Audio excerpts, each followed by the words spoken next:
Hey guys, I'm back with another What's for Dinner video. And guess what? We are out of November and I am still cleaning out my freezer and pantry.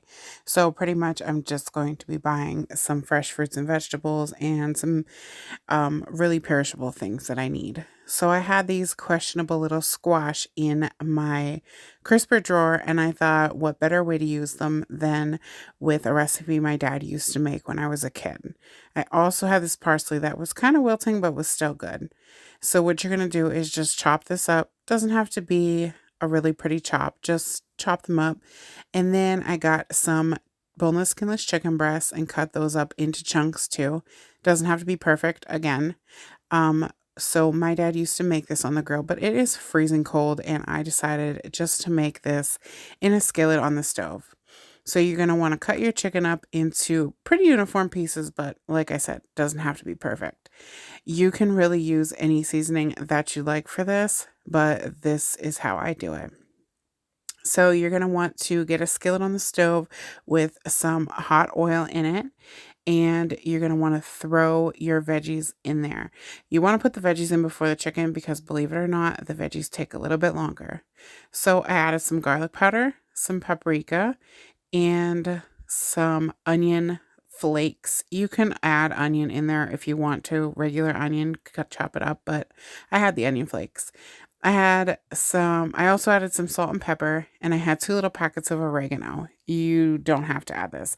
Really, you can add whatever seasonings you like to this, but this is how we always had it.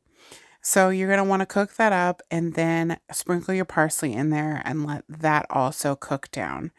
And once these things are cooked up, you're going to want to, not cooked up fully, but getting a little bit soft, you're going to want to add your chicken in there. And as you can see on the side burner over there, I do have some water boiling because we are going to be cooking some spaghetti noodles. So I'm just going to keep giving this a stir it up, and then once it starts getting a little bit like kind of sticking to the bottom, I'm going to add a little bit of white wine to deglaze that pan, and a little bit more salt, and a little bit more garlic, and a little bit more pepper, and a little bit more of all of the seasonings. I like to sometimes, not all the time, season in layers.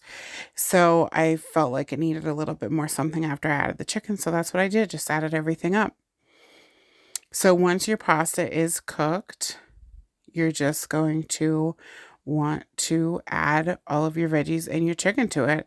And I did add a little bit more oil so that it was, a little bit more, not saucy, but so that it wet the noodles. You can also add butter to it. And this is a really delicious meal if you have a few minutes to spend. This night, I really didn't have a lot of time, and I had some naan bread in the freezer. So I just took a jar of sauce and just spread it on that naan bread. And I also I buy big things of mozzarella cheese, and I portion them out and put them in the freezer. So I also had that. So I just topped them with the cheese, but really you can use any kind of cheese that you want. I mean, mozzarella is traditional, but whatever. Cheese is cheese. It's all good. So then I had some pepperoni, and it's funny that I had pepperoni because my son sees pepperoni and he immediately wants to eat it all. And I also had a few mushrooms left over, so I added the mushrooms to mine, and this was a really quick and easy dinner. The next night, I had all of the ingredients for salad, and this was really good. I just added some tomatoes, some purple onion, some turkey, and Swiss cheese. Simple and really good. So this night I did a crock pot meal. This was pulled pork barbecue. If you make anything from this video, make this. So what you're going to want to do is take your pork butt, or really whatever kind of pork you have, put it in the crock pot, cover it halfway with water, and let that baby cook down. I let it cook all night long. So once it's cooked the next day, what I did was just take an onion and just roughly chop that baby up. And you're going to want to take your pork out of the crock pot, and you're going to want to shred it up. So you put the onion in the pot with some oil and let the onion cook down until it gets translucent. And you're going to, look, there it is, getting nice and cooked up.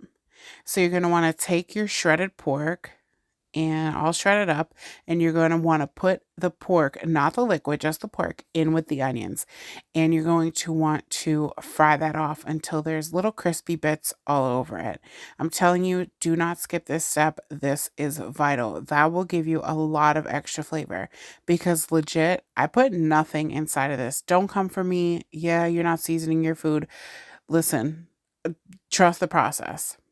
I didn't put anything in there, not even salt and pepper. So you see those little bits on there that are just getting a little bit crispy? That's how you want it. So once this is all crisped up and looking good, you're going to want to add that liquid from the crock pot. Try to avoid the little fatty stuff that's floating on the top, but if you get it in, whatever, not a big deal.